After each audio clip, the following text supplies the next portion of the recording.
House wiring के question करने हैं, ठीक है। अब हाउस वायरिंग के क्वेश्चन कैसे करेंगे और किस तरीके से इस क्वेश्चन को किया जाता है, उस क्वेश्चन को आपको मैं बता रहा हूँ। ध्यान से सुनना, पेपर में पूछा जाता है। देख रहे होंगे आपने प्रीवियस ईयर क्वेश्चन आपको दिखाए थे, तो हाउस वायरिंग का क्वेश्चन आएगा। अब जरूरी नहीं है कि आपको ये डायग्राम दे दे, यहाँ पे एक एग्जाम्पल के तौर पे लिया हुआ है, तो आपने सीखना है कि करना कैसे है क्वेश्चन, ये आपने सीखना है। ये नहीं कि ये जैसे क्वेश्चन हो रहा है वैसे ही आप करोगे। किताब का तरीका कुछ अलग हो सकता है, हम जैसे करेंगे हमारा तरीका किताब से अलग हो सकता है, क्योंकि हमारे ऊपर डिपेंड करता है कि हम किस तरीके से क्वेश्चन को करें। तो हम एक एग्जाम्पल लेके चल रहे हैं, तो आपने कॉन्सेप्ट समझना है इसमें, कैसे क्वेश्चन को करना है, उसका तरीका क्या है। और हाउस वायरिंग कैसे भी आपको जरूरी आनी चाहिए, क्योंकि आपके घरों में खुद आपको पता होना चाहिए। छोटा मोटा अगर कभी फॉल्ट आ जाए, कभी कोई लाइट नहीं चल रही है, कोई स्विच खराब हो गया, कभी कोई सॉकेट खराब हो गया, बल्ब खराब हो गया, तो आपको उसका बेसिक आपको पता चलेगा, तो आप उसको ठीक कर सकते हो। इसीलिए सभी लोग इसको ध्यान से सुनना, मतलब एक तरीके से देखा प्रैक्टिकल भी है, प्रैक्टिकली भी है ये, और थोड़ा सा ढंग से सुनोगे तो आपको इंटरेस्टिंग भी लगेगा, ठीक है। अब मैं क्वेश्चन पढ़ रहा हूँ। क्वेश्चन क्या है, एक घर दिया हुआ है, क्या लिखा हुआ है, एक घर जिसका प्लान वो बिंदु नीचे दिखाया गया है, ऐसा ही दिखाया गया है। कौन सी टाइप की वायरिंग करनी है, केसिंग केपिंग। केसिंग केपिंग कौन सी वायरिंग होती है, टाइप्स ऑफ वायरिंग आपने पढ़ी, कौन कौन से हैं, बैटन वायरिंग। बैटन वायरिंग में क्या होता है, लकड़ी का एक प्लेट होगी, उसके ऊपर से वायर ले जाए जाएंगे और उसको कसा जाएगा, ठीक है। अभी उसका डायग्राम दिखा दूंगा मैं आपको कैसा होता है। केसिंग केपिंग है, ठीक है। क्लिट वायरिंग, क्लिट वायरिंग होती है टेम्परेरी वायरिंग, वो खाली एक तार होगा उसको ऊपर लगाया जाएगा। केसिंग केपिंग होगा, एक केस होगा, उसके अंदर वायर जाएगा, ऊपर से बंद किया जाएगा, जैसे यहाँ पर दिख रहा था। यहाँ पर जो वायरिंग की गई है कौन सी है, केसिंग केपिंग। फिर होती है कंड्यूट वायरिंग, ठीक है। तो ये अलग टाइप की वायरिंग है, तो अभी वायरिंग टाइप से में नहीं जाते हैं, वायरिंग के टाइप से अलग चीज है। तो केसिंग केपिंग वायरिंग की स्कीम बनाई है, कह रहा है, ठीक है। एक टाइप की वायरिंग की स्कीम दे रखी है। संपूर्ण वायरिंग सर्किट, देखो ये बहुत इंपॉर्टेंट है जो हमें सीखना है। वायरिंग का सर्किट बनाना जरूरी है। सामान की लिस्ट, मतलब कि टोटल कितना सामान लग रहा है उसकी लिस्ट बनाएंगे। पूरी स्कीम में होने वाले व्यय की आंकलन, मतलब आपने क्या करना है, एस्टिमेटिंग भी करनी है, सामान की लिस्ट बनानी है और उसकी कॉस्टिंग भी करनी है। ये आपको क्वेश्चन दिया गया है। अब क्वेश्चन में क्या दिया गया है, आपको एक रूम दिया गया है। क्या दिया गया है, एक रूम दिया गया है। कैसा कैसा रूम दिया गया है जरा देखो। एक दिया है रूम नंबर 1, रूम नंबर 2, मतलब दिया नहीं तो आप किसी को भी मान लो, इसको दिया 1 मान लो, इसको 2 मान लो। एक आपका रूम 1 है और एक रूम क्या है, 2 है। 2 बेडरूम है आपके घर में। एक क्या है आपका ड्राइंग हॉल है, ठीक है, और एक बरामदा है। ऐसा आपको दिया गया है जिसमें 3 कमरे और एक बरामदे का दिया हुआ है। बाकी किचन बाथरूम टॉयलेट वगैरह नहीं दी है। कई क्वेश्चन ऐसे भी आएंगे आपको जिसमें टॉयलेट बाथरूम और किचन वगैरह भी होगा, तो वहां पर वो आपको करना होगा, तो कैसे करना होगा। तो एक अभी छोटा सा क्वेश्चन ले रहे हैं, इस क्वेश्चन के बाद एक आध क्वेश्चन और करने की ट्राई करेंगे जिससे और कॉन्सेप्ट आपका क्लियर हो। तो अभी इस क्वेश्चन को जरा देखते हैं। अब इसके डायमेंशन दी हुई है, देखिए ये 6 मीटर है, तो 3-3 मीटर के 2 कमरे हो जाएंगे। 3-3 मीटर के की चौड़ाई हो जाएगी, होगी नहीं होगी, तो 6 को बांटोगे 3 + 3, और ऐसे देखो कितना है, 9 है। कितना है, 9, तो ये 5 और ये 4, तो यहाँ पर 4 लिखा है। 3 ऐसे हो गया, तो 4 कैसे होगा, ऐसे हो जाएगा 4। बाकी ये 4 हो गया, टोटल 9 है। 9 में से 4 घटाओगे तो ऐसे कितना हो जाएगा, 5 हो जाएगा। तो ये 5 बचा वाला 4, तो ऐसे 4, और ये 5 ऐसे, और 2 मीटर ऐसे। ऐसे आपने पहले डायमेंशन को अपने माइंड में, ये तो मैंने लिख दिया, अपने माइंड में बांट देना है कौन कमरे की लंबाई चौड़ाई कैसे कैसे है, क्योंकि सबका हमें अभी यूज करना है। अब आगे बढ़ते हैं। अब क्या होगा,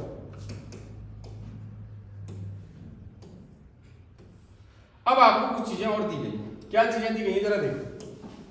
आपको कमरे में लगने वाली चीजों की टोटल क्वांटिटी दी हुई है, क्या क्या चीजें लग रही हैं और कितनी कितनी लग रही हैं, उसको जरा देखो। जैसे सामने का बरामदा, चित्र याद है, सामने का बरामदा था, उसमें क्या लग रहा है, एक बल्ब लग रहा है। कितने वाट का है, 60 वाट का। बाकी कुछ भी नहीं लग रहा, सिर्फ एक बल्ब लग रहा है, याद रखना। कमरा नंबर 1, इसमें क्या लग रहा है, एक बल्ब, एक ट्यूब, एक पंखा और एक सॉकेट लग रहा है। सॉकेट जानते हो क्या होता है, सॉकेट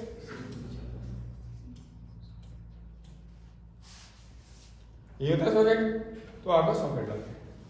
उसके बाद कमरा नंबर 2 में सेम जो कमरा नंबर 1 में है वही देखो कमरा नंबर 2 में भी लग रहा है। क्या क्या? बल्ब, पंखा, ट्यूबलाइट और सॉकेट। फिर आप ड्राइंग हॉल जो बड़ा था 5x4 वाला, उसमें क्या क्या लग रहा है? एक बल्ब, ट्यूब, 2 पंखे, एक सॉकेट।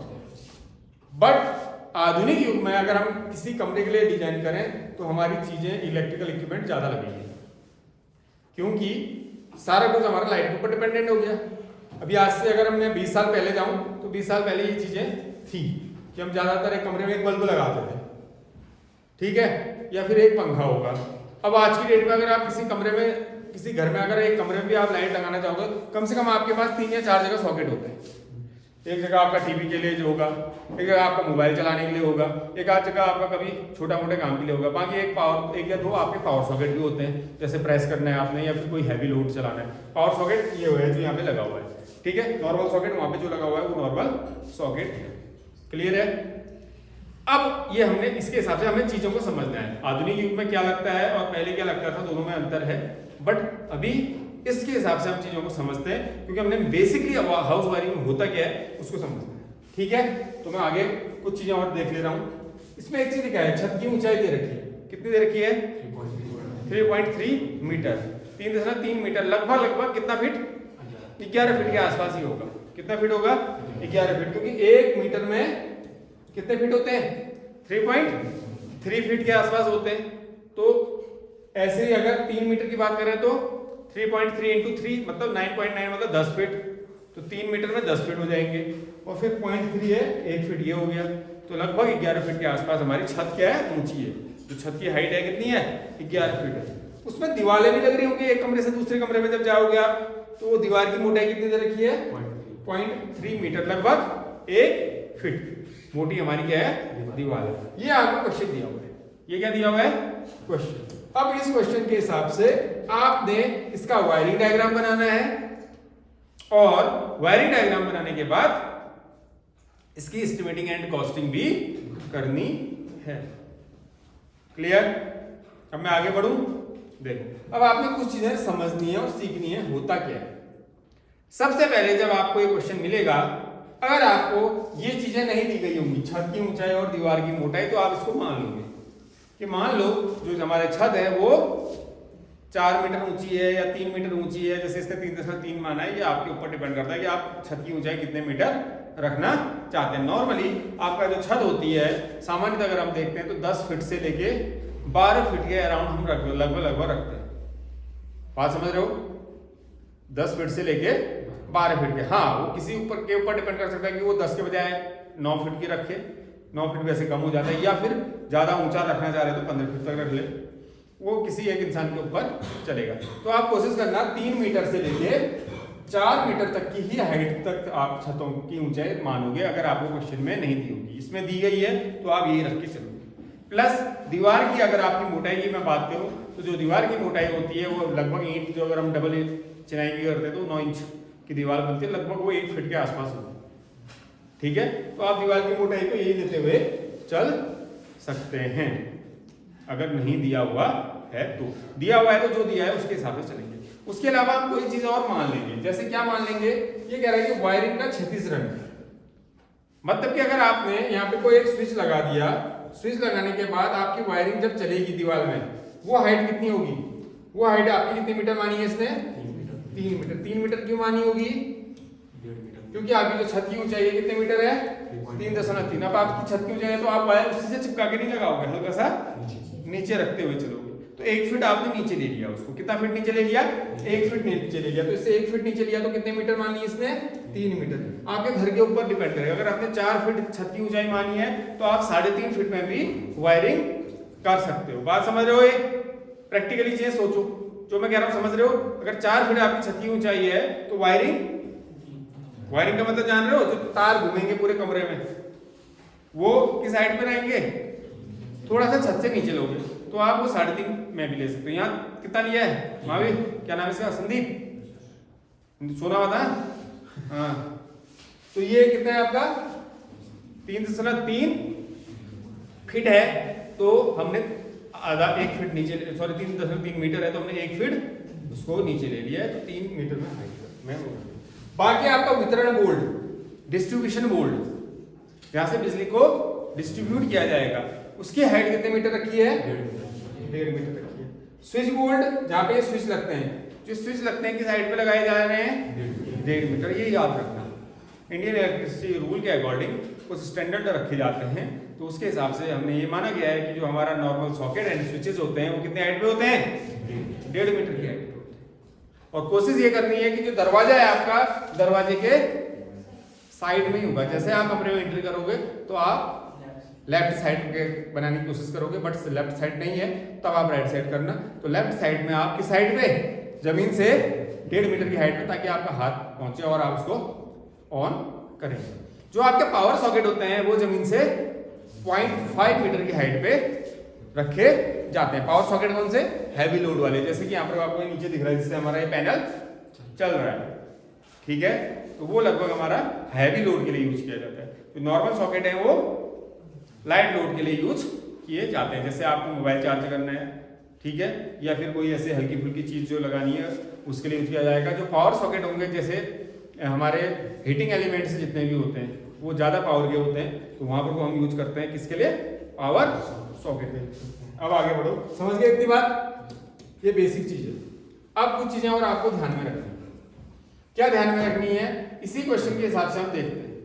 आपको एक चीज याद रखना है कि एक सर्किट जो सर्किट होगा उसके लिए एक कंडीशन होती है। जो सर्किट बनाया जाता है, कितने सर्किट बनेंगे इस घर में, जब हम वायरिंग कर रहे हैं तो कितने सर्किट बनेंगे, तो उसका पैमाना है कि एक सर्किट में आप अधिकतम कितना 800 वाट का लोड या 10 पॉइंट ही लगा सकते हैं। या आउट ऑफ फ्रेम जा रहा होगा, छेड़ लो, ठीक है, कोई बात नहीं। तो याद रखना 800 वाट और 10 पॉइंट। अब ये पॉइंट और वाट क्या होता है इसको अभी समझते हैं। तो आपने याद रखना है, ये पूछा जाता है 1 नंबर के क्वेश्चन में भी, कि आपको एक सर्किट में कितना आप लोड लगा सकते हो? अधिकतम 800 वाट और 10 पॉइंट। ऐसे ही अगर पावर सर्किट की बात करेंगे तो पावर सर्किट जो होता है जिससे हम पावर लगे हैं ना, इसके लिए, तो इसके लिए क्या होता है कि मैक्सिमम कितने पॉइंट? 2 सॉकेट, 2 पॉइंट मतलब 2 सॉकेट, 2 पॉइंट और कितना? 3000 वाट का लोड लगा। कितने वाट का? क्लियर है? जो पावर सॉकेट होते हैं कितने एम्पियर के होते हैं?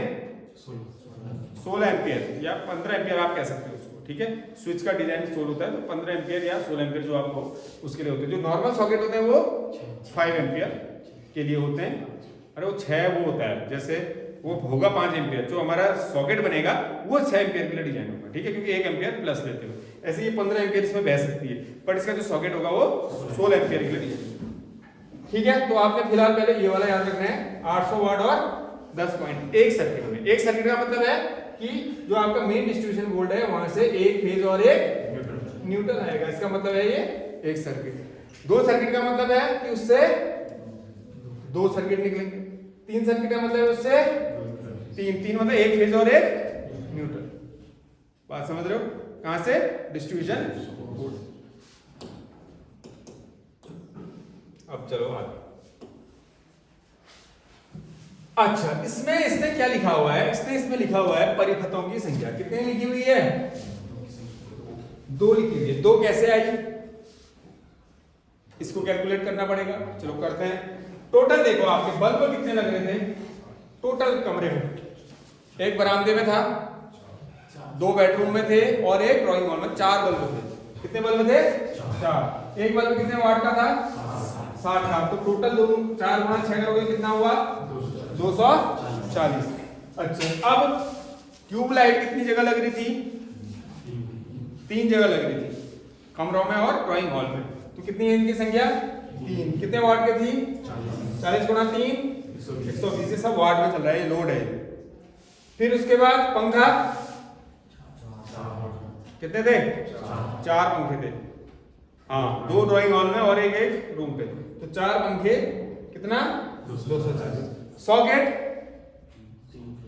3 जगह थे सॉकेट, तीनों कमरों में, मतलब 2 बेडरूम में और एक ड्राइंग रूम में, अभी देख लेना उसमें 3 जगह थे। तो 3 गुना 100 एम्पियर का, सॉरी 100 वाट का एक सॉकेट है। कितने वाट का होता है? 100 वाट का, ठीक है। तो 100 वाट और ये 3 और ये 1000 वाट का माना जाता है, ठीक है, नीचे वाला। बट हम इसमें 1500 भी यूज कर लेते हैं। ये 100 और वो 1000 नॉर्मली अब देखा जाए। कितना हो गया? 100 गुना 3 तो 300। टोटल लोड को जोड़ो, कितना आया? 900। पॉइंट कितने हुए इनको गिनो। 4 3 4 3। अच्छा एक चीज ध्यान रखना, जो हमारा सॉकेट होता है उसको हाफ पॉइंट माना जाता है। क्या माना जाता है? Half point. अगर इसको मैं हाफ पॉइंट मानूं तो ये कितना हो जाएगा? 1.5 हो जाएगा। तो अब कितने हो गए टोटल पॉइंट? 4 3 7 7 4 है 11 11 और 1.5 12.5, लगभग 13 पॉइंट के आसपास इसमें बन रहे हैं। कितने पॉइंट बन रहे हैं? 13 पॉइंट लगभग इसमें बन रहे हैं। कंडीशन क्या होती है? 10 पॉइंट। एक सर्किट में आप अधिकतम कितने पॉइंट जोड़ सकते हो? 10 पॉइंट। कितने पॉइंट? कितने पॉइंट? 10 पॉइंट और 800 वाट तक का ही लोड एक सर्किट में लगा सकते हो। यहाँ दोनों चीज क्रॉस हो जा रही है, देखो पॉइंट भी ज्यादा हो जा रहे हैं और लोड भी ज्यादा हो जा रहा है। तो हम क्या करेंगे, इस टोटल लोड को और इस टोटल पॉइंट को 2 सर्किटों में तोड़ेंगे। कितने में तोड़ेंगे? 2 में। और 2 में ऐसे तोड़ेंगे कि भाई जो पॉइंट हमारे 13 हैं, किसी एक में आधा आधा करो तो कितना होगा? 6 और 7, तो 6 या 7 होना चाहिए, 7 और 7।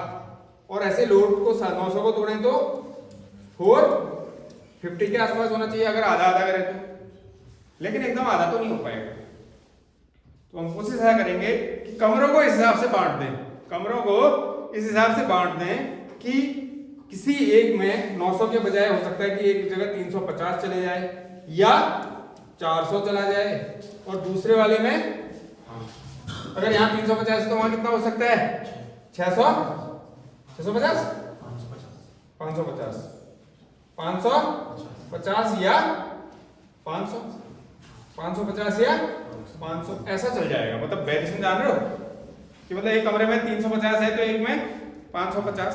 मतलब ऐसा भी नहीं करना है कि एक कमरे में तुमने 100 कर दिया और अगले कमरे में 800 कर दिया। मतलब एक सर्किट में 100 का लोड दे रखा है, एक में 800 ना। कोशिश करो बराबर बटे। फिर कंडीशन भी देखनी है कि कमरे का डिजाइन किस टाइप से है, उसी के हिसाब से वायरिंग भी देखनी है कि तार मिनिमम लगे। तो वो सारी चीजें भी हमें करनी होंगी जब हम किसी घर में जब सर्किट बना रहे हैं। पता चला दुनिया भर का तार लगा रहे हो, यहाँ से यहाँ ले जा रहे हो, तुम्हें कोई सेंस ही नहीं है, फिर तार वहां से घुमा के उधर ले जा रहे हो। आपको ये चीजें भी देखना है एज ए इंजीनियर कि आपको जो वायरिंग है उस वायरिंग में मिनिमम तार लगे। क्या लगे? वायर जो है आपका कितना लगे? कम से कम वायर लगे, वो भी ध्यान में रखना है। और सर्किट जो है बैलेंस रहे, एक सर्किट में बहुत ज्यादा लोड ना हो, एक सर्किट में बहुत कम लोड ना हो, बैलेंस से लेके चलेंगे। अभी इसको देखते हैं कैसे होगा। बात समझ गए इतना? तो आपको क्या याद रखना है कि एक सर्किट में कितना लोड दे सकता है मैक्सिमम? 800 वाट और 10 पॉइंट। तो अब हमें इसमें 2 सर्किट बनाए। क्यों बनाए? क्योंकि पॉइंट कितने हो रहे थे? 13 पॉइंट करीबन हो रहे थे और लोड 900 हो रहा है। तो 10 और 800 से ऊपर जा रहे हैं, तो 10 और 8 को याद रखना। उसके बाद इस तक स्विच है, जो स्विच इसमें लग रहे हैं उसको क्या किया है? उसकी माप लिखी, ठीक है। जो मुख्य स्विच है, मेन स्विच, कितने एम्पियर का है इसका? 5 एम्पियर 250 वोल्ट। और जो डिस्ट्रीब्यूशन बोर्ड है वो 15 एम्पियर 250 वोल्ट। तो मेन स्विच है वो 5 एम्पियर का नहीं होना चाहिए वैसे तो, क्योंकि अगर हम लोड को कैलकुलेट करेंगे, कितना लोड था? 900 और वोल्टेज 230, तो 900 भागा 230 3 पॉइंट समथिंग आएगा। करंट उसमें वेरी होगी। तो हाँ 3 एम्पियर के लिए हाँ वैसे 5 एम्पियर का चल सकता है, बट आप 15 एम्पियर का ही करेंगे नॉर्मली अगर देखा जाए तो ना। तो जो है इसमें मुख्य स्विच को भी हम 15 एम्पियर का कर लेते हैं, इसको भी हम 15 एम्पियर का कर लेते हैं। मेरे ख्याल से ज़्यादा बेनिफिशियल रहेगा। बाकी डीपीआईसी का full form double pole iron core, double pole iron core. तो ये हम एमसीबी भी यूज कर लेते हैं इसमें। अच्छा आप देखते हो हर उसके लिए स्विच कमरे में एमसीबी होती है, बाहर से आप बंद कर दो तो लाइट चली जाती है। तो ऐसे एमसीबी का यूज आप कर सकते हो। बाकी आपका वितरण बोर्ड है, कैसा है? Single phase two way. Single phase two way क्यों है? क्योंकि कितने सर्किट बन रहे हैं इसमें? 2 सर्किट बन रहे हैं। तो 2 सर्किट बन रहे हैं तो 2 अलग अलग सर्किट बटेंगे। जैसे यहाँ से आया मेन आपका, तो हम क्या करेंगे, 2 सर्किटों में इसको बांट देंगे ऐसे। एक सर्किट एक फेज न्यूट्रल इसमें जाएगा और एक फेज न्यूट्रल इसमें जाएगा। डिस्ट्रीब्यूशन बोर्ड, डिस्ट्रीब्यूशन बोर्ड में ऐसे आपका होगा, एक बस बार इसे लगा दी, ये फेज का होगा, ये न्यूट्रल का होगा। 2 फेज निकाल दो और 2 ऐसे न्यूट्रल निकाल दो, फिर उसको एक फेज एक न्यूट्रल एक सर्किट में और एक फेज एक न्यूट्रल दूसरे सर्किट में जाएगा। ठीक है, इसको फिर समझते हैं आगे कैसे होगा आगे। अभी आगे अब आपने सबसे पहले कमरे के हिसाब से जो जो चीजें लग रही हैं उसको बांट देना है। जैसे हम यही करते हैं कि जो हमारा पहला कमरा है, ये वाला बेडरूम, और इस वाले बेडरूम को एक सर्किट से जोड़ देते हैं, और इस वाले को और इस वाले को एक सर्किट से जोड़ देते हैं। ज्यादा सही रहेगा क्योंकि वायरिंग यहां से आगे फिर दोनों में बढ़ जाएगी और यहां से आगे दोनों में बढ़ जाएगी। अगर मैं इस वाले कमरे को और इस वाले कमरे को एक में कर दूं और इस वाले को एक में कर दूं, तो उसमें क्या होगा पता है? बैलेंसिंग थोड़ा खराब हो जाएगी। क्यों? क्योंकि इस वाले जो ऊपर वाला सर्किट होगा इन दोनों कमरा, उसमें लोड ज्यादा हो जाएगा क्योंकि ज्यादा इक्विपमेंट है, और इसमें तो खाली एक बल्ब है ना, इसके साथ इसको करूंगा तो बैलेंसिंग इसकी कम हो जाएगा। करके देख लो, जैसे कितना है, 60 वाट का बल्ब है इसमें बस, बाकी इसमें कितनी चीजें थी, 60 वाट का फैन और 60 180 और 40, 180 और 40 220 और 100 का सॉकेट 320 बन रहा है। इसमें 320 बन रहा है तो 900 में से 320 घटा दो, कितना हुआ? 580 ना। तो 320 और 580 बन रहा है। तो हम ऐसा करते हैं ना, इस वाले और इसमें करेंगे तो इसमें एक आधा आइटम ज्यादा है तो वो और ज्यादा बेनिफिशियल रहेगा, ज्यादा अच्छा रहेगा। अब ऐसा नहीं करना है कि इस कमरे और इस कमरे को एक लेके चलो, इसको और इसको एक लेके चलो, क्योंकि इसमें क्या होगा ना, वायर घूमेगा फालतू का। तो ऐसा नहीं करना है, वायर कम से कम लगे और फालतू वायर घूमना भी नहीं हो, ज्यादा जटिल हो जाएगा। इजी सर्किट बनाना, जिससे आसानी से पता चले कि भाई इन दोनों कमरों की लाइट इस सर्किट से है और इन दोनों कमरों की लाइट इस सर्किट से। अब इसका और उसका करोगे तो वो कभी सुधारना होगा तो लाइन में नहीं आएगा, उसको भी अंदाज नहीं आएगा, अरे यार क्या जोड़ रखा है तुमने, एक वहाँ लाइव जैसे हमारी है वो लाइब्रेरी में एक जोड़ दें, ये ड्राइंग हॉल में इधर जोड़ दें, उटपटांग रहेगा ना। तो ऐसा करेंगे कि हम एक साइड वाले जो है वो एक सर्किट से जोड़ देंगे। इस तरीके से बनाना है, इजी भी बनाना है और सरल भी बनाना है।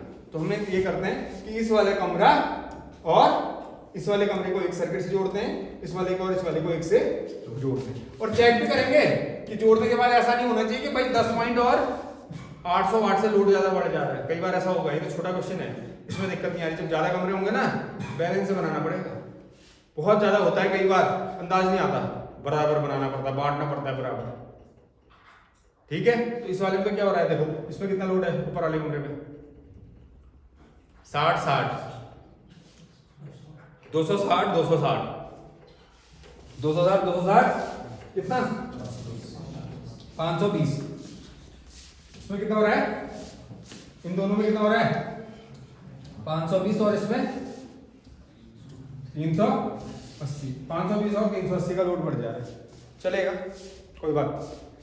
ठीक, पॉइंट भी गिन लेना, 10 से ऊपर तो नहीं जा रहे होंगे, है ही नहीं ज्यादा इतना, तो वो भी देख लेना। ऐसा नहीं कि पता चला तुमने 520 तो देख लिया, पॉइंट 10 से ऊपर चले गए, फिर नहीं है बैलेंस।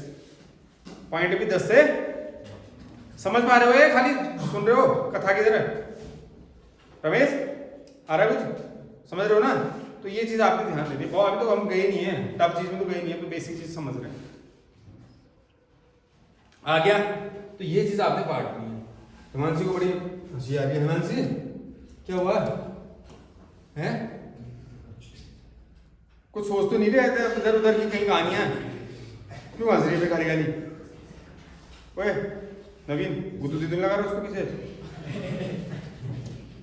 चलो यहाँ देखो, अब आपने सर्किट को बांटना है। अब सबसे पहले देखो किस कमरे में क्या क्या चीजें लगी हुई। जैसे इस कमरे में एक बल्ब लगाया है, तो इसने बल्ब यहाँ पे लगा दिया। कहाँ पे लगाया है? अब देखो ध्यान से देखो, इसमें 2 चीजें चल रही है, डेड डैश वाली चल रही है। देखो थोड़ा सा जूम करता हूँ इसको, देखो यहाँ पर क्या चल रहा है, एक सर्किट देखो डैश, ये इधर बढ़ गया, एक सर्किट से इसने 2 कमरों को कर दिया, और एक डार्क लाइन दिख रही है जो इनमें जा रही है, उससे इस दोनों कमरे को कर दिया इसने। क्लियर है? अब देखो सबसे पहले आप ये चूज करोगे कि हमने पंखा और क्या बल्ब इन चीजों को ऐसे लगाना है कि कमरे में लाइट भी प्रॉपर रहे, बैलेंसिंग भी बराबर रहे। ऐसा नहीं करना कि सारे के सारे बल्ब इस कोने में लगा दिए और वो जो दूर है उस वाले पे तो लाइट ही नहीं पहुंच रही, क्योंकि दूरी बढ़ने के साथ उसके इन्वर्सली प्रोपोर्शनली होती है लाइट। जो लाइट की इंटेंसिटी होती है, जैसे आप दूरी को बढ़ाओगे, दुगनी दूरी करोगे तो लाइट की इंटेंसिटी उसके 4 गुना कम होगी। Inversely proportional to square, E is equal to I upon R square होता है। तो आर स्क्वायर मतलब आर अगर दूरी जैसे बढ़ी, स्क्वायर के प्रोपोर्शनली आपकी उसकी इंटेंसिटी क्या हो जाएगी, घटने लगती है। तो इसे ऐसा नहीं करना है आपने यहाँ पर, आपने कैसे रखना है कमरे में, ऐसे रखना है कि भाई बराबर हर कोने में लाइट प्रॉपर पहुंचे। तो जैसे एक बल्ब इस साइड लगाया तो एक बल्ब उसके अपोजिट में उधर लगा दो, ताकि वो बैलेंस बने रहे। ऐसे पंखा भी लगाना है कि पंखा ऐसे नहीं लगा देना है कि भाई एक पंखा यहाँ पे लगाया, एक यहाँ पे लगाया, पीछे वालों को लगाया, वो हवा ही नहीं आ रही है। तो बैलेंस कंडीशन बनानी है ऐसे। प्लस ये चीज का भी ध्यान रखना है कि वायर भी कम से कम लगे। पता ना घुमा दे रहे हो पूरे कमरे में वायर ही वायर, एक बंडल एक कमरे में पूरा खत्म कर दिया है, लगना था भाई उसका 25%, खत्म कर दिया तुमने तार पूरा 50% से ज्यादा। तो वो भी एक अच्छे इंजीनियर की आपकी निशानी नहीं है। आपको सोचना है, अपना दिमाग लगाना है कि मैं कैसे इसमें सर्किट बनाऊं जिससे लाइट भी एक हमारी प्रॉपर रहे कमरे में, हवा भी पंखा लगा रहे तो प्रॉपर रहे, प्लस वायरिंग भी मिनिमम लगे। अगर आप ऐसा कर सकते हो तो आप एक अच्छे लाइन फिटिंग वाले बन सकते हो। मतलब डिजाइन भी करोगे तो मतलब मान लो चलो एक लेबर आपके फिटिंग कर रहा है, लेकिन आप अगर डिजाइनिंग का काम भी करते हो तो आपको पता होना चाहिए ना। हम करवाते हैं जैसे घर को बनवाते हैं तो आर्किटेक्ट होता है, तो आर्किटेक्ट क्या करता है, घर में डिजाइनिंग करवाता है। अब वो आर्किटेक्ट ऐसा नहीं होना चाहिए कि जो दिमाग को अपना लगा नहीं रहा, अनाप शनाप उसने लगा दिया भाई ये भी उजाला ये भी उजाला। ठीक है, हर चीज देखनी पड़ेगी, पैसा भी देखना पड़ेगा, हर चीज देखनी पड़ेगी, तो इस हिसाब से इसको करना है। ठीक है, अब इसके हिसाब से अगर मैं चलूं तो इसने बल्ब देखो यहाँ पे लगाया हुआ है, कहाँ पे लगाया हुआ है, क्या इसकी जगह कहीं और भी लगा सकता था जिससे कमरे में पूरा उजाला आए और वायर भी बचे। ठीक है, क्योंकि अगर मैं बिल्कुल सेंटर में यहाँ पे लगाता तो क्या होता पता है, ये बरामदे में इधर से तो ओपन होगा ना, यहाँ से उजाला तो मिल ही रहा है। हालांकि एक कमरे में अगर लगे तो आप सेंटर में लगा दो तो क्या होगा, लाइट बराबर बढ़ेगी। बट यहाँ पे लगाने से क्या होगा ना, इधर से तो उजाला आ ही रहा होगा, तो इस कोने में लगाऊंगा तो इस कोने से रोशनी इधर भी जाएगी और इधर भी जाएगी, तो कमरे में ठीक ठाक उजाला रहेगा। क्योंकि अंधेरे वाले कोने ये होंगे, ये वाले कोने, बात समझ रहे हो, तो उजाला रहेगा। तो आपने सेंटर में यहाँ पे बल्ब लगा दिया। ठीक है, यहाँ पे क्या लगा दिया आपने, बल्ब लगा दिया सेंटर में, पहली चीज। ठीक है, अब इसके बाद इसने दीवार में छेद करा, पार चले गया उसके दूसरे कमरे में। अब दूसरे कमरे में गया तो वहां एक बल्ब इसने यहां पे लगाया हुआ है, पंखा इसने एक यहां पे लगाया है, एक पंखा यहां पे लगाया ताकि कमरे में हवा प्रॉपर आए। और यहाँ पे इसने एक क्या लगा दिया, और फिर यहाँ पे एक सॉकेट लगा दिया, इस सॉकेट से इसको ऑपरेट करेगा, इस सॉकेट से क्या करेगा, कमरे को ऑपरेट करेगा। तो सॉकेट का साइन ऐसा होता है, देख लिया, पावर सॉकेट होगा तो इसमें क्या आ जाएगा, ऐसे डबल। समझ रहे हो, सिंबल पढ़ लो ड्राइंग में, ये पावर सॉकेट में आ जाएगा। ठीक है,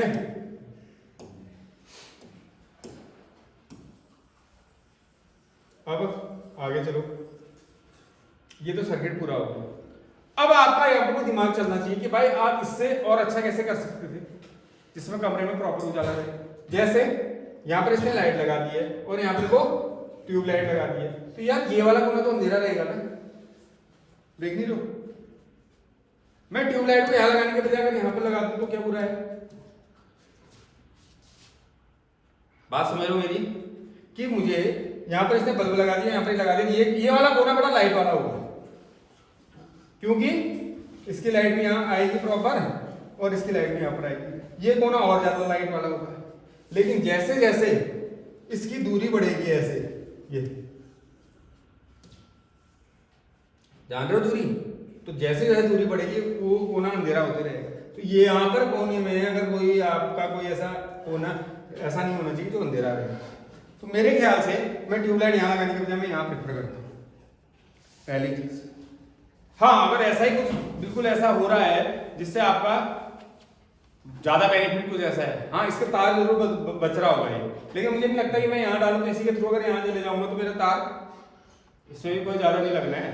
मैं सीधे चले जाऊंगा, यहाँ से ऐसे जाऊंगा, इधर घूमूंगा तार से, उसमें और जो बच जाएगा। तो मैं इसके ये वाली चीज को चेंज करके मैं ऐसे ही रखना चाहता हूँ और मैं ऐसे करूंगा और मैं इसी के हिसाब से वायरिंग को भी नापूंगा। समझ रहे हो? तो ऐसा नहीं है, आपने ये चीजों का ध्यान रखना है, जो कॉन्सेप्ट है वो समझो बस। अब दूसरे कमरे में चलते हैं। दूसरे कमरे में क्या है, ये यहां से गया सर्किट में, dead dead dead dead dash, इससे इसने यहाँ पार किया और यहाँ पर क्या लगा दिया इसने, ये भी लगेगा इसमें, सॉकेट भी है ना इसमें। हाँ, ये ध्यान रखना एक चीज और, अगर आप स्विच बोर्ड लगा रहे हो, एसडी का मतलब क्या है स्विच बोर्ड, अगर उसमें सॉकेट लगा रखा है तब ये सिंबल बनेगा, और सिंबल अगर नहीं लगाया है, वो सॉकेट नहीं लगाया तो ये सिंबल ऐसा रहेगा। बट इसमें लगाया हुआ है सॉकेट शायद हर कमरे में, तो इसमें कैसा बनेगा, ऐसा आएगा। इसने छोड़ रखा है लेकिन आप बनाओगे, ठीक है।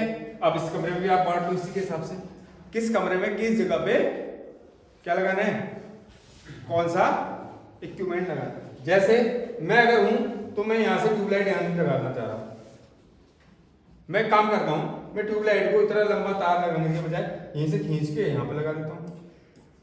यहां से क्या होगा, ये ट्यूबलाइट यहां लग जाएगी, बल्ब यहां लग जाएगा, तो ज्यादा बैलेंसिंग रहेगी। क्योंकि अगर बल्ब यहां पे लगा रहा है, ट्यूबलाइट यहां लगा रहा है, तो फिर इस कोने में तो कम रहेगी ना लाइट। बात समझ रहे हो?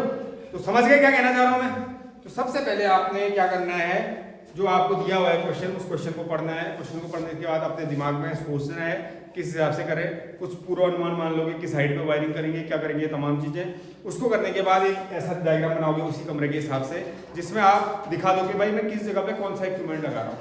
जैसे बल्ब का सिंबल है तो बल्ब का सिंबल ये है, तो आपने बल्ब का सिंबल बना दिया, ये इसने बना रखा ना, जैसे ऐसा बना दोगे। टब है ये नहीं है, तो आपकी सोच है ना, अपनी सोच के हिसाब से ये आपने बना देना यहाँ।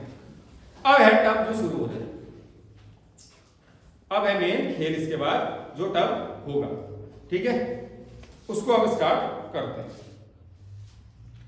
यहां तक कुछ नहीं है ज्यादा, जो जो चीजें बताई हैं उसके हिसाब से आपने करना है। अब खेल होता है इसका स्टार्ट।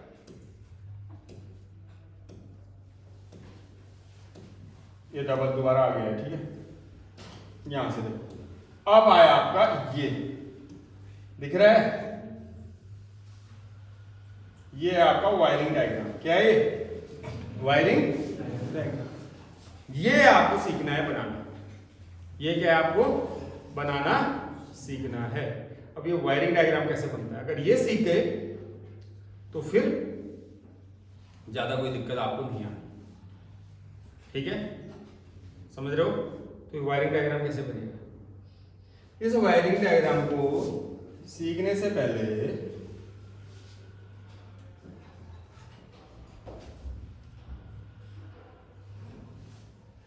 कुछ चीजें हम यहां पर सीखते हैं। आपका अगर एक पंखा है, एक बल्ब है, एक ट्यूबलाइट है, ठीक, इसको आपने ऑपरेट करना है और आपका एक स्विच बोर्ड है, यहां पर एक सॉकेट लगाया हुआ है, सॉकेट के साथ स्विच बोर्ड लगा हुआ है,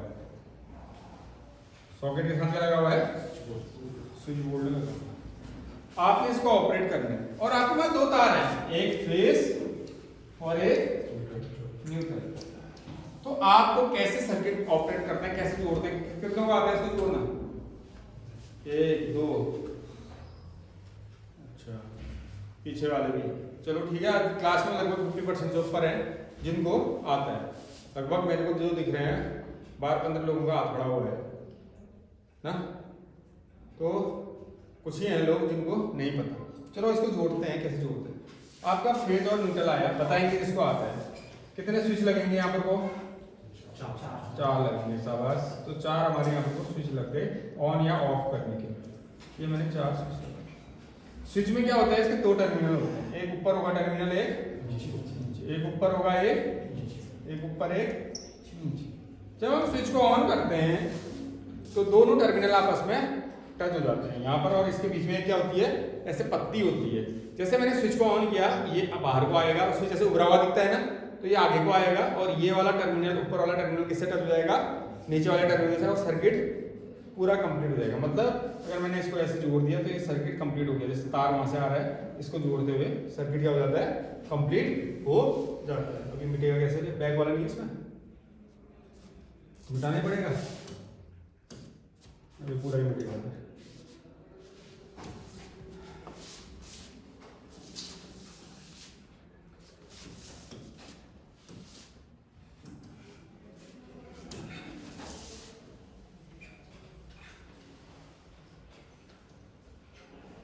ठीक है, अब हम क्या करते हैं इस केस में, इस केस में हम करते हैं, अगर आपका सॉकेट नीचे दिया हुआ है तो सॉकेट में एक क्या लगता है, न्यूट्रल वायर और एक फेज वायर। और हमेशा याद रखना स्विच में फेज और न्यूट्रल दोनों लगेगा, इसमें न्यूट्रल ही न्यूट्रल लगेगा, है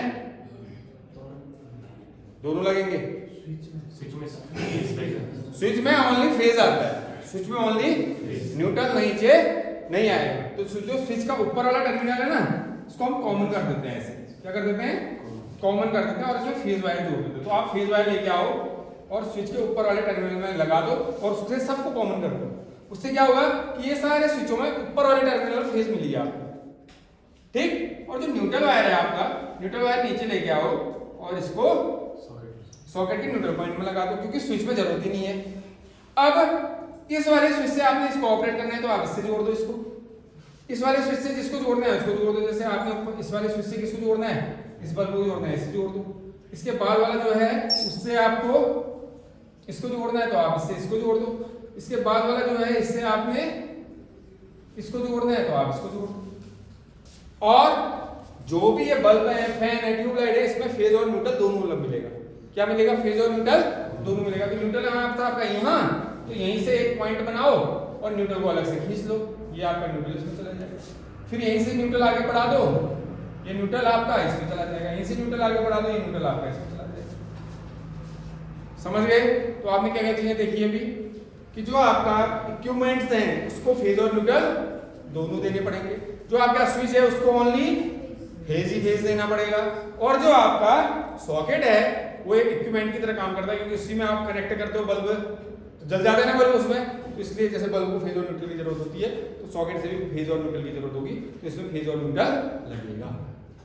अब एक चीज ध्यान में से सुनो, जब आपने 3 इक्विपमेंट को जलाया सॉकेट के साथ तो कितने वायर आए नीचे, ऊपर से नीचे और ऊपर गए। उस अगर मान लो एक पाइप था, एक जो हम कंड्यूट पाइप कहते हैं, इस पाइप के अंदर कितने वायर आए, देखो नीचे कितने आ रहे हैं, 1 2 3 4 5, कितने आ रहे हैं 5। तो 3 इक्विपमेंट को चलाना है, तो 3 इक्विपमेंट को चलाना है तो कितने वायर आ रहे हैं 5। 4 इक्विपमेंट को चलाना हो तो कितने वायर आएंगे 6।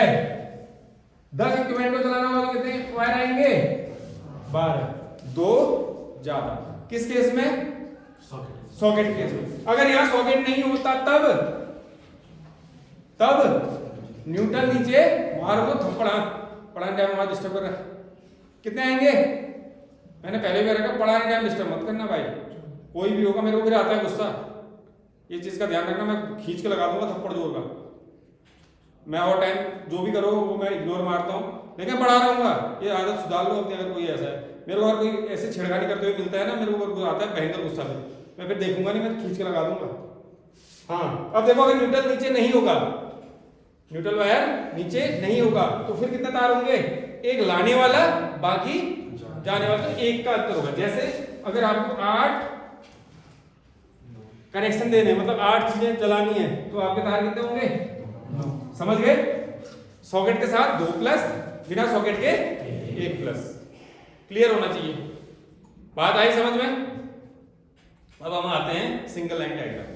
किसमें आते हैं, सिंगल लाइन डायग्राम।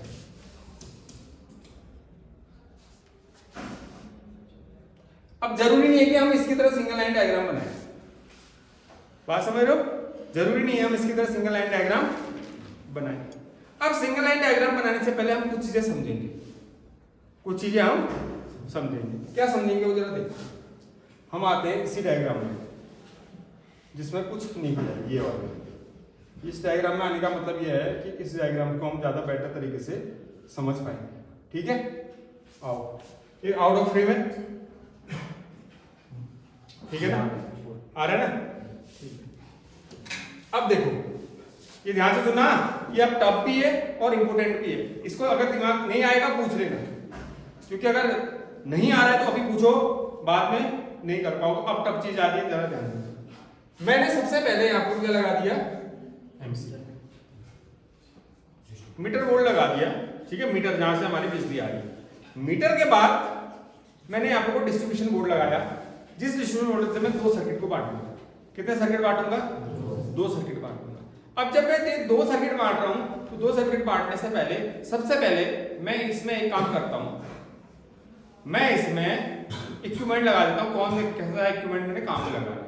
सबसे पहले इस पहले वाले सर्किट से इस वाले कमरे और इस वाले कमरे के लिए है ना पहला सर्किट, उसमें मैंने यहाँ पर बल्ब लगा दिया 20 सेंटीमीटर में। क्या लगा दिया? बल्ब लगा दिया। उसके बाद इस कमरे में कुछ चीजें लगा देते हैं, जैसे यहीं पर कोई एक बल्ब लगा देते हैं इसका, दीवार पार करने के बाद। उसके बाद यहाँ पे मान लो दरवाजा है, क्या है यहाँ पर को दरवाजा है, एक दरवाजा इस बरामदे से यहाँ इस कमरे में घुस जाएंगे, ये बना देते हैं। फिर इस कमरे से इस कमरे में घुसना होगा, तो अगर आप चाहो तो यहाँ पर से दरवाजा दे सकते हो, नहीं देना चाहते हो तो इस कमरे में दे देते हैं दरवाजा, फिर इस कमरे और इस कमरे में बीच में कनेक्ट कर देते हैं। इतने हम दरवाजे लगा सकते हैं, मेरे को ऐसा लगता है। मैंने अपने मन से दिए ना, किससे पूछा तो नहीं, तो आप अपने हिसाब से सोचो कि किस कमरे में कैसे कैसे हम दरवाजे दें या खिड़की दें, क्योंकि कई बार खिड़की का भी आ सकता है, तो उन चीज़ों का ध्यान रखना है।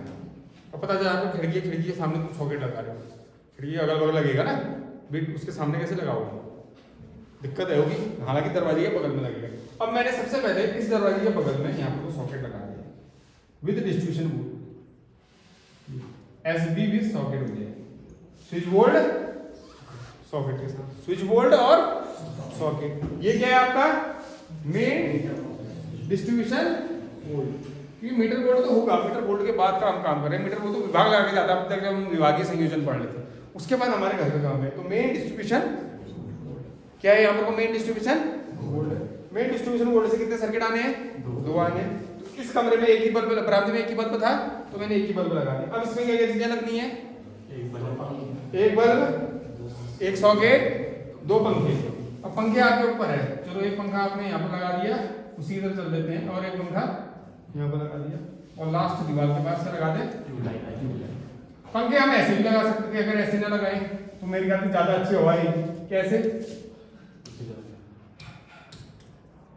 देखो ऐसे लगा दे तो क्या बुरा है, एक पंखा यहाँ पे और एक पंखा यहाँ पे। थोड़ा सा ये होगा कि कमरे में देखो 5 है ना ऐसे, तो 5 है तो उस दूरी के हिसाब से कमरे में ज्यादा अच्छी हवा आएगी। अगर 4 के हिसाब से पढ़ेंगे तो उसमें उतने अच्छे हिसाब से नहीं पड़ेगी। समझ पा रहे हो बात? प्रॉपर हवा भी तो आनी चाहिए कमरे में, तो उस हिसाब से हमने बांट दिया। अब मैं वायर लेके आ रहा हूँ, जो मैं वायर खींच रहा हूँ उसमें नंबर ऑफ वायर से लिखूंगा, और आपको साथ में समझते हुए चलना है, ठीक है। और वायर लेके चल रहा हूँ, चलो पीली वाले से खींचते हैं। पीला वाला एक को बनाएंगे, ब्लू वाला एक को बनाएंगे, दो वाला बनाएंगे। सबसे पहले यहाँ से आएगा वायर, और यहाँ पे इस बल्ब पे। अब आपके ऊपर डिपेंड करता है क्या आप इस बल्ब का, दिख रहा है पीला रंग, इस बल्ब का स्विच इसी कमरे में लगाना चाहते हो या अंदर से ऑपरेट करना चाहते हो? अगर अंदर से ऑपरेट करना चाहते हो तो कहानी कुछ और बन जाएगी, वायर कितने होंगे वो सारे बदल जाएंगे। अगर यहीं पर ऑपरेट कराना चाहते हो तो यहाँ पर के हिसाब से अलग होगा। अब आप बताओ कैसे करें? वैसे करेंगे। बता प्रियांशु, इस बल्ब को यहीं से ऑन ऑफ करना चाह रहा है या अंदर से ऑन ऑफ करना चाह रहा है? यहीं से करना चाह रहा है, तो हम यहीं के हिसाब से बनाएंगे। अंदर से करना होता तो ये जो हमारे बुक में किया है वो अंदर से किया हुआ है, तो उसने अलग तरीके से किया हुआ है, ठीक है। ध्यान से सुनना। अब आप मेरे को सिंपल इतना बताओ, जो कल आए थे क्लास में वो नहीं बताएंगे। यहां से लेके यहां तक ये वायर की डिस्टेंस कितनी होगी, वायर की दूरी भी लिखनी है, जल्दी से बता दो। कितना? 1 मीटर। 2.5 मीटर वाले कितने हैं? जल्दी बताओ। हाँ 2.5 मीटर, 2.5 मीटर, 2.5 के अलावा एक तो 1 मीटर वाला था, 2.5 के अलावा कोई और? 2 मीटर। बहुत बढ़िया। और कितना वायर लगेगा मेन डिस्ट्रीब्यूशन बोर्ड से बल्ब तक? मैं नंबर ऑफ वायर नहीं कह रहा हूं, नंबर ऑफ वायर तो 2 होंगे, फेज और न्यूट्रल। कितने मीटर? 2 मीटर। अच्छा, दोनों को मिला के नहीं, एक खाली वैसे डिस्टेंस बताओ। देखो अब आप सुनो ध्यान से। आप थे मेन डिस्ट्रीब्यूशन बोर्ड में। मेन डिस्ट्रीब्यूशन बोर्ड की साइड पे होता था, संदीप को आता है आंसर, हंस रहा है। मेन डिस्ट्रीब्यूशन बोर्ड की साइड पे होता है जमीन से 1.5 मीटर की हाइट। आप 1.5 मीटर की हाइट पे थे अब। उसके बाद जब आप वायरिंग करोगे ना बेटा, इसमें 1.5 मीटर ऊपर नहीं जाओगे, पहले 1.5 मीटर हाइट में तो जाओगे। वायरिंग कितने हाइट पे कर रहे हो? कितने में कर रहे हो? 3 मीटर में। तो 1.5 से 3 तक जाने के लिए क्या करोगे? 1.5 मीटर हाइट में जाओगे। उसके बाद ये बिल्कुल दीवार में, देखो अगर इसको आप बांटो 5 मीटर को, तो 2.5 इसका आधा होगा, 2.5 इसका आधा होगा। लेकिन कमरे के एक बार चिपका के तो लगाओगे नहीं ऊपर आमने में, थोड़ा सा इधर को होगा ना हाइट, तो लगभग आप मानो आधा मीटर इधर था, तो आधा मीटर अगर इसने ये जगह खा दी, इसके बाद इधर आओगे तो कितना मीटर आओगे? 2 मीटर। तो टोटल दूरी कितनी हुई? 3.5 मीटर। इसलिए ये दूरी आप कितना लिखोगे? 3.5 मीटर। कितने वायर के साथ? वो कहाँ है? कितने वायर के साथ? ये चीज समझनी है, यही तो चीज समझनी है। कितने वायर के साथ? 2 वायर के साथ। ठीक। अब ये प्रियांशु मुझे कह रहा है कि सर मुझे यहीं पर स्विच चाहिए, यहीं पर को स्विच चाहिए। अब क्या होगा जरा देखो, इसको भी समझो। 2 वायर, फेज वायर और न्यूट्रल वायर के साथ ये आया। जैसे यहाँ पर को पहुंचा, इसने कहा मेरे को यहाँ पर बल्ब लगाना है, मुझे यहाँ पर बल्ब चलाना है और मुझे यहाँ पर से ऑपरेटिंग चाहिए, स्विच यहाँ पर चाहिए, ये तुम्हारी डिमांड है। तो अब मैं क्या करूंगा, बल्ब को क्या क्या चीज चाहिए जलाने के लिए? फेज और न्यूट्रल। तो भाई न्यूट्रल तो आप सीधे दे दो, फेज भी सीधे दे दोगे। अगर आप फेज सीधे दे दोगे वो बल्ब हमेशा ही जला रहेगा। स्विच का काम क्या है? उसको ऑन या ऑफ करना। तो ऑन या ऑफ करने के लिए आप सबसे पहले यहां से नीचे आओगे, ये आपका स्विच लग गया, स्विच के ऊपर वाले टर्मिनल में कनेक्शन दे दोगे, नीचे वाले कनेक्शन से ऊपर लेके जाओगे और इस बल्ब को दे दोगे। तो क्या गया नीचे? कौन सा वायर गया? फेज वायर गया। ये भी फेज वायर था और ये भी फेज वायर था। अब स्विच को जैसे ऑन करोगे तो ये इससे टच हो जाएगा, कनेक्ट हो जाएगा। उसके अंदर ब्लेड होती है, पत्ती होती है, वो इससे कनेक्ट हो गई तो सर्किट पूरा हो गया। अगर आप इसको डायरेक्ट दे दोगे तो बल्ब हमेशा ही जला रहेगा। तो स्विच ने क्या किया? ऑन या ऑफ करने का, समझ रहे हो? तो ये ऑफ हो जाएगा उसमें, समझ गए? अब क्या होगा फिर?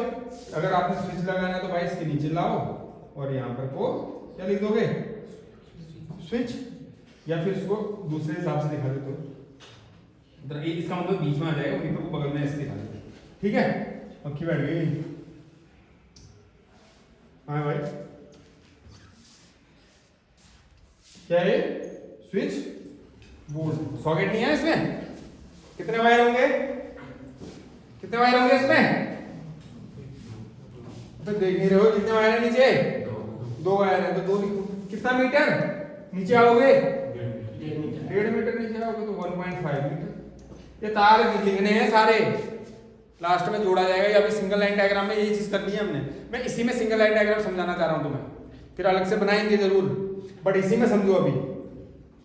बात समझ रहे हो? उसके बाद आपने एक काम किया, दीवार को छेद करके बाहर चले गए। अभी बल्ब को कुछ नहीं छूना है, बल्ब भी लगाना है पे, इस बल्ब को भी नहीं छूना, बल्ब को रहने दो ऐसे। अब आप सबसे पहले जाओगे स्विच बोर्ड में। किस में जाओगे? स्विच बोर्ड में जाओ। कितने वायर के साथ जा रहे हो? 2 वायर के साथ। ये दूरी कितनी होनी चाहिए? 2.5 मीटर में आप हो, कितनी होनी चाहिए? 0.3 दीवार। यही तो सोचना है आपने, 0.3 दीवार पार करी, बिल्कुल 0.3 दीवार में मेंशन करना है। तो ये याद रखना, यहाँ पर 0.3 है दूरी। फिर इधर कितना है ये बताओ, तुम्हारा दिमाग तभी तो चलेगा। हाँ भाई, किसको नहीं कर रही लाइन फिटिंग? वो पीछे आगे कह रहा था। कितना होगा यहाँ से लेके यहाँ तक की दूरी? कितना टाइम नहीं है? 2.5 मीटर टोटल है। दरवाजा है बीच में, तो 1.5 मीटर खा लो ये पूरा टोटल, क्योंकि दरवाजा है, वो जगह भी तो लेगा दरवाजा अपना। 1 मीटर करीबन दरवाजा खाया। फिर स्विच बोर्ड एकदम चिपका के तो लगाओगे नहीं, थोड़ा सा गैप में लगाओगे। तो मैं यहाँ से लेके यहाँ की दूरी कितनी मान लूं? 1.5 मीटर करीबन मान लूं। 5 मीटर कम रहा है तो 2.5, तो बचा कितना बीच का? बता विजय, कितना बचा? नहीं आ रहा समझ में? 1.5 मीटर, ये टोटल 2.5 है यहाँ तक, इसने 1.5 है तो 1 नहीं बचा, 2.5 में से 1.5 घटाओगे तो कितना बचेगा? 1 मीटर। तो कितना मीटर है? 1.3। चलो अच्छा दीवार भी ले ले रहे हो, चलो ठीक है, 1.3 मीटर आपने ले लिया। फिर 1.5 मीटर नीचे आओगे, किसके लिए आओगे? स्विच बोल्ट के लिए। फेज ही फेज आएगा, न्यूट्रल भी आएगा। हाँ भाई रमेश, फेज ही फेज आएगा, न्यूट्रल भी आएगा, नीचे न्यूट्रल भी आएगा। क्यों? क्योंकि सॉकेट लगा है। तो 1.5 मीटर नीचे आओगे, 1.5 मीटर नीचे आ गए, ऐसे ले लेते हैं। कितना? 1.5 मीटर नीचे आओगे। कितने तार के साथ? 2। कितने आइटम जलाने हैं? 4। तो 4 तार वापस भी आएंगे उससे, 4 तार वापस भी आएंगे। तो कितने तार हो जाएंगे इसमें? 6 वायर। कितने? 6 वायर। क्यों होंगे? एक न्यूट्रल और एक फेज तो पहले नीचे गया। बनाओ डायग्राम में, समझ रहे हो? एक फेज एक न्यूट्रल नीचे गया, उसके बाद भी 4 फेज वायर नहीं आएंगे, 4 को जलाने के लिए। किसके से जलाना है? बल्ब को, 2 फैंस को और एक ट्यूबलाइट को। और स्विच कितने लगेंगे ऑन ऑफ वाले? 5, क्योंकि एक सॉकेट के लिए स्विच लगेगा, बाकी 1 2 3 4 के लिए लगेगा। क्लियर है? तो 5 स्विच ऑन ऑफ वाले लगेंगे और एक सॉकेट का होगा, बाकी 4 इक्विपमेंट के होगा। किसी को तो डाउट है यहाँ पर कोई? डायग्राम बनाऊं? नहीं आ रहा तो डायग्राम बना देता हूं, खाली वो इसके लिए मत कहो। समझ गए? हालांकि मैंने पहला डायग्राम तभी बनाया था वो समझाने के लिए। संदीप आंख क्यों मार रहा है उसको? ठीक है, अब क्या होगा भाई? ऊपर आ गए हम वहां पर, कहां पर? इस पॉइंट में। फिर मैंने बल्ब भी तो ऑन से करना है, बल्ब ऑन करना है तो क्या करूंगा मैं? इसीलिए यहाँ पर 1.3 नहीं लिखना चाह रहा था, क्योंकि अब कुछ कहानी और हो जाएगी। तुमने कहा, मैंने कहा चलो ठीक है। जो ये 0.3 है ना दूरी, यहाँ तक तो 2 ही वायर होंगे 0.3 दूरी तक, लेकिन इस वायर में क्या होगा पता है? फेज वायर आएगा। कौन सा वाला? जो बल्ब को ऑन या ऑफ करेगा, क्योंकि फेज और न्यूट्रल तो पहले आए वो नीचे कनेक्शन देने के लिए। अब ये जैसे ऊपर आए तो इसने क्या किया? एक वापस जाएगा, कौन सा वायर?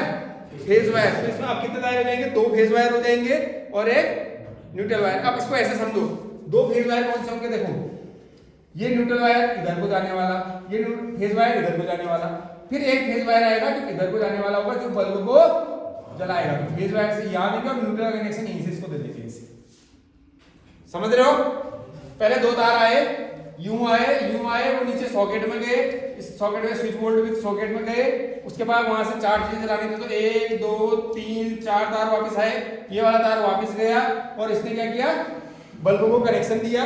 बाकी अभी कितने बचे हैं? 3। अब हम यहाँ पर क्या करेंगे? जो इस वाले पॉइंट में है, इस वाले पॉइंट से अब क्या करेंगे हम? अब हम जाते हैं किसकी तरफ? पंखे की तरफ। तो मैं एक काम करता हूँ, यहीं से सीधे छत की तरफ से इस पंखे को कनेक्शन देता हूँ, फिर इस पंखे के बाद इस वाले पंखे को कनेक्शन दे देता हूँ, और फिर यहाँ से इस ट्यूबलाइट को कनेक्शन दे देता हूँ। कर लूँ ऐसा? अब आपको बताना है कितने तार और कितना मीटर होगा। अब बताओ, मैं इस वाले पॉइंट में स्विच बोर्ड से ऊपर आ गया, मतलब जहां पे स्विच लगा था, समझ रहे हो? इसको मिटा के बताता हूँ। यहां पर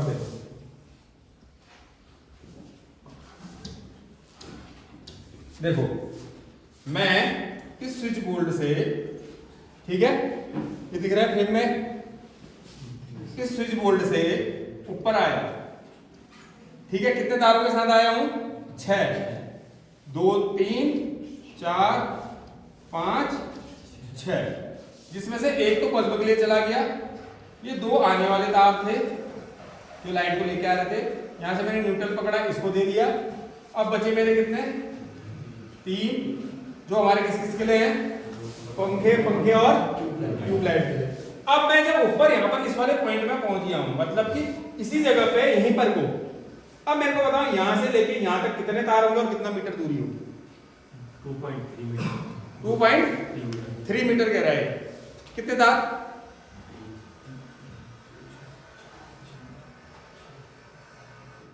तार कितने? अगर ये आप कैलकुलेट कर ले रहे हो तो आपको हाउस वायरिंग आ गई। कितने तार और कितने वायर? ये कह रहा है 5 तार। और कोई दूरी और वायर? 4 वायर। बिल्कुल सही कहा जिसने 4 वायर, 4 ही वायर होंगे। दूरी बताओ है 3। देखो हवा में बात नहीं करनी है, मैं तभी डायमेंशन की बात कर रहा हूँ। देखो कमरे की चौड़ाई कितनी है? 4 मीटर है। ये पंखा सेंटर में लगा होगा बिल्कुल, तो 2 मीटर। यहाँ से ये दूरी कितनी होगी? 2 मीटर नहीं होगी? क्या ये 2 मीटर ही लगेगा? है क्या होगा? नहीं नहीं नहीं नहीं, देखो अब ध्यान से देखो। आप यहाँ पर हो कमरे में इस हाइट पे, ठीक है। अब आपको क्या करना है, यहाँ पंखे के लिए आना है, तो पहले आप छत की हाइट तक जाओगे। तो इसी पॉइंट में जब आप यहाँ पर को पहुंचे हो, तो आप पहले छत की हाइट पे जाओगे। किसकी हाइट पे जाओगे? कितनी हाइट है छत की? 0.3। फिर जब छत की हाइट से आगे ना, फिर यूं आओगे फ्रेम में इधर को। तो इधर को जब आओगे कितने मीटर आओगे? 2 मीटर। और छत के लिए कितना जाओगे? 0.3 ऊपर जाओगे। तो कितना मीटर हो गया? अब 2.3 मीटर। कितने वायर? 4 वायर होंगे। क्यों होंगे 4? ये देखो 4 क्यों होंगे? 1 2 3। और न्यूट्रल भी तो लेके आओगे 5। तो न्यूट्रल अगर कौन सा था? ये था न्यूट्रल, ये था जो भी था न्यूट्रल। ये न्यूट्रल खींच दिया आपने इसमें। 5 में कौन सारे न्यूट्रल? तो 3 ही तो हो रहे हैं। 1 फेज 2 फेज 3 फेज और 1 न्यूट्रल। 4 ही होंगे। कितने होंगे? 4। इस 4 के बाद फिर आप यहां से इधर को जाना। अब ये पंखा कितनी दूरी पर लगा रहे हो? 5 मीटर है। तो एक काम करते हैं, 1 मीटर यहां से छोड़ दो, ये नहीं 1.5 मीटर यहां से छोड़ दो। कितने मीटर? 1.5 हमने पहले से यहां से छोड़ा हुआ है, छोड़ा हुआ है। और बीच की दूरी 2 मीटर। ये कैलकुलेट करना है आपने। यहां तक दूरी 1 मीटर और ये दूरी 1 मीटर। तो ये टोटल 2 दूरी, ये 1 मीटर, ये 1 मीटर। अब यहाँ पर कोई एक तार खत्म हो जाएगा जिससे पंखा चालू हो गया। फिर आगे बढ़ोगे, कितने तार? 3 तार। कितनी दूरी? 1 मीटर। फिर उसके बाद यहां पर पहुंच गए। यहां से वो न्यूट्रल तो दोनों में कॉमन जाएगा। न्यूट्रल वायर क्या होता है? बढ़ते जाएगा अपने आप ही, लेकिन फेज वायर उठा के लाना पड़ेगा। तो यहां से भी 2 वायर यहां और 2 वायर। अब कोई ये मत करेंगे सर 3 यहां थे, अपने 2 कैसे हो गए? ऐसा तो नहीं पूछना चाह रहा कोई, क्योंकि न्यूट्रल कॉमन करेंगे। तो न्यूट्रल है उससे कनेक्शन लेंगे, एक इधर को दे देंगे, एक इधर को देंगे। बाकी 2 फेज वायर एक इस डायरेक्शन में, एक डायरेक्शन में जाएगा, तो न्यूट्रल बढ़ जाएगा 2 ना। इसलिए ये दूरी कितनी होगी फिर? आप ये दूरी बता दो 2 तार वाली। 2.3 बिल्कुल, क्योंकि ये दूरी कितनी थी? 4 नंबर। तो 2 तो ऐसे जाएंगे। फिर ट्यूबलाइट ऊपर होना लगाओगे, हल्का सा नीचे लाओगे ना ऐसे दीवार पे, तो हल्का नीचे लाओगे तो 0.3 नीचे ले जाते हैं। तो 2.3 मीटर। कितनी दूरी? 2.3 मीटर। और ये दूरी कितनी? 1 मीटर। कितने तार? 2 तार। ये है आपका वायरिंग डायग्राम जो उसने बनाया था वहां पर। बट आप समझ रहे हो क्या क्या किया हमने? समझे? ऐसे ही फिर दूसरा सर्किट और उसका वायरिंग डायग्राम बनेगा। बात समझ रहे हो? अब चलो मैं एक बार आपको पूरा डायग्राम दिखाता हूं उसका। इसमें क्या करना है ध्यान से देखना। बल्ब और स्विच का कॉमन भी कर सकते हैं क्या? सॉकेट और बल्ब का एक स्विच कॉमन।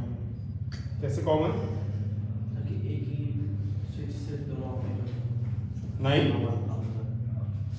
एक ही स्विच से 2 चीजें ऑपरेट कर सकते हैं, लेकिन क्या फायदा उसका?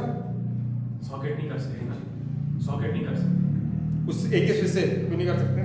पावर। मैं सॉकेट भी चला सकता हूँ एक ही स्विच से, और पंखा भी चला सकता हूँ। लोड ज्यादा हो जाएगा, फिर स्विच में लोड ज्यादा हो जाएगा। किसमें? स्विच में। तो चालू करने की वाली बात कर रहा है ना, चालू तो कर सकते हैं ना। लोड ज्यादा होगा या नहीं कर सकते हैं, नियमानुसार है नहीं, ऐसा थोड़ा ना उसमें। ये कह रहा है कि कर सकते हैं नहीं कर सकते हैं, मैं कह रहा हूँ कर सकते हैं। ये कहा मैंने ना उससे। देखो अब जरा ध्यान से देखो, ये मेन कैसे सर्किट बनाना है जरा देखो। मेन डिस्ट्रीब्यूशन बोर्ड है, कितने सर्किट लेके आया है? 2। 1 और 2। तो इसलिए इसने नंबर ऑफ तार कितने लिखे हैं? 4। ये कहां तक आएगा? ऐसा सेम जहां पर आपका बल्ब नहीं था वो बल्ब तक 2 सर्किट लेके आया। फिर एक सर्किट वो जो बरामदे वाला बल्ब था उससे बढ़ गया है, तो ये बैंड उसको मान लेते हैं। वहां से फिर जैसे बल्ब पर लगा, ये बल्ब होने की चीजें बढ़ जाएगी। क्योंकि मैं इसको बना के समझाऊंगा आपको, अभी खाली देखो। देखो इसने क्या कर रखा है डायग्राम में, कैसे हो रहा है? मैं टच हुआ या अपने आप ही हुआ? देखो यहाँ पर इसने एक लाइन खींची है और क्या लिखा है? 8। इसका मतलब कितने तार है इसमें? 8 वायर। इसका डायग्राम अलग हो सकता है। दूरी लिख रहा है साथ में, कितने मीटर दूरी? 1.5 मीटर दूरी। ये दूरी लिखी है देखो 2.25, इसके हिसाब से कैलकुलेशन में निकली होगी। देखो हर जगह से दूरी भी लिखी हुई है, ये दिख रहा है दूरी लिखी है 0.75, 0.65, फिर उसके बाद कितने तार जा रहे हैं, कैसे लगा रहा है, वो सारी चीजें इसमें लिखी हुई है। ठीक है, इस चीज को मैं आपको समझाऊंगा। अभी बहुत लंबा हो गया है, आप अभी बेसिक समझो। अगला आईसी का पार्ट 2 में हम इसका सर्किट डायग्राम बनाएंगे और सर्किट डायग्राम के साथ साथ क्या एस्टिमेटिंग एंड कॉस्टिंग भी इसकी करेंगे। बाकी मैं एक बार एस्टिमेटिंग कॉस्टिंग ये देता हूँ क्योंकि जो वीडियो में है उसमें कैलकुलेट हो जाएगा। देखो इसके बाद हमने क्या लगा, इसको पॉज करके देख लेना। ये वाहक नली जैसे 2 केबल वाली कितनी जगह लगी हैं उसके बारे में बता दिया है। 3 जिसमें 3 तार जा रहे हैं वो कितनी जगह लगा हुआ है। 8 तार जिसमें जा रहे हैं वो एक ही जगह था तो एक ही जगह लिखा है इसने, जैसे इसके डायग्राम में था। इसके हिसाब से तार निकालना है कि एक वाहक नली मतलब जो कंड्यूट था केसी केबिंग वाला, एक के अंदर कितने तार जा रहे थे। अगर इसके अंदर 8 तार जा रहे हैं, दूरी कितनी है इसकी? 1.5 मीटर है, तो टोटल तार की दूरी कितनी हो जाएगी? 15 × 120, तो ये 12 मीटर दूरी हो जाएगी। इस हिसाब से इसने इसको निकाला हुआ है। इसको समझाऊंगा अभी अगले पार्ट में। फिर उसके बाद ये देख लो, ये क्या है इसका एस्टिमेटिंग एंड कॉस्टिंग। ये क्या क्या चीज़ें इसमें लगा रहा है, देख रहे हो। इस तरीके से इसको कॉस्टिंग कर दी। कॉस्टिंग तो आपने बहुत बार कर दी है, और कॉस्टिंग करने के बाद इस तरीके से इसने टोटल इसका रेट निकाला। ठीक है, इसको आप देख लो।